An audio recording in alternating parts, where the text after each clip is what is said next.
ಕೆಲವು ಸಾಧನೆಗಳು ಘೋಷಣೆಗಳಲ್ಲಿ ಕಾಣುವುದಿಲ್ಲ. ಅವು ಜನರ ಬದುಕಿನಲ್ಲಿ ಬದಲಾವಣೆಯಾಗಿ ಕಾಣುತ್ತವೆ. ಕೆಲವು ನಾಯಕರು ಮಾತಿನಿಂದ ನೆನಪಾಗುವುದಿಲ್ಲ, ಅವರು ಮಾಡಿದ ಕೆಲಸದಿಂದ ಜನರ ಮನದಲ್ಲಿ ಉಳಿಯುತ್ತಾರೆ. ಹೆಬ್ಬಾಳದ ಮಣ್ಣಿನಲ್ಲಿ ಹುಟ್ಟಿ ಹೆಬ್ಬಾಳದ ಜನರ ಮಧ್ಯೆ ಬೆಳೆದು ಅದೇ ಜನರ ಸೇವೆಯನ್ನು ತನ್ನ ಬದುಕಿನ ಗುರಿಯನ್ನಾಗಿ ಮಾಡಿಕೊಂಡ ಹೆಸರು ಶ್ರೀ ಆನಂದ್ ಕುಮಾರ್ ಎನ್. ನಮ್ಮ ಆನಂದ್ ಅಣ್ಣ. ಆನಂದಣ್ಣ ಎಂದರೆ ಕೇವಲ ಒಂದು ಹೆಸರು ಅಲ್ಲ,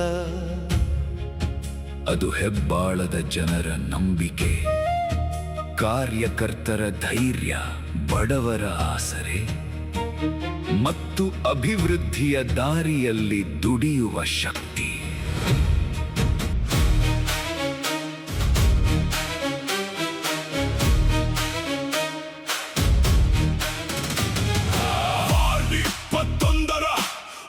ಜ್ವಾಲೆ ಇವನು, ಹೆಬ್ಬಾಳದ ಸಾಮ್ರಾಜ್ಯದ ಗಂಡುಗಲಿ ನಮ್ಮ ಆನಂದಣ್ಣನು. ಮಾತಲ್ಲೇ ಕ್ಷಾತ್ರ, ಕಾಯಕದಲ್ಲಿ ರೌದ್ರ, ಬಡವರ ಕಣ್ಣೀರ ಒರೆಸೋ ಧೀಮಂತ ರುದ್ರ. ಭೈರತಿ ಸುರೇಶ್ ಆಶೀರ್ವಾದದ ಮಹಾಕವಚ, ಜನಸೇವೆಯ ರಣರಂಗದಲ್ಲಿ ಇವನೇ ಅಜೇಯ ಖಂಡ. ಹೆಜ್ಜೆ ಇಟ್ಟರೆ ಧರೆ ನಡುಗೋ ಗರ್ಜನೆ,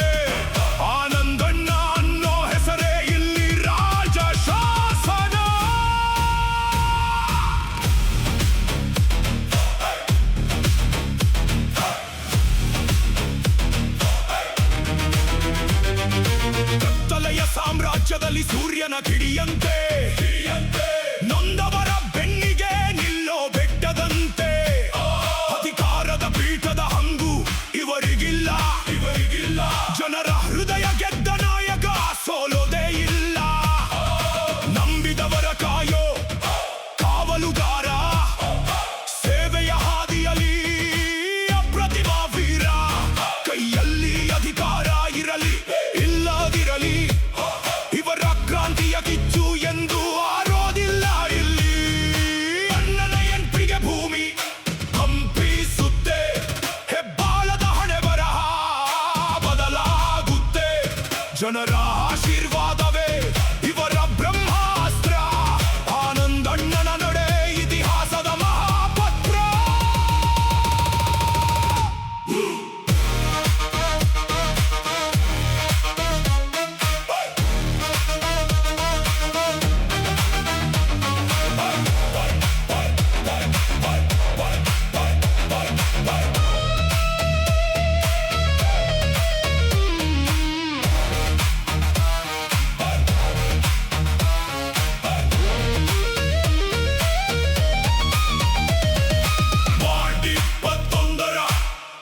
ಜ್ವಾಲೆ ಇವನು, ಹೆಬ್ಬಾಳದ ಸಾಮ್ರಾಜ್ಯದ ಗಂಡುಗಲಿ ನಮ್ಮ ಆನಂದಣ್ಣನು.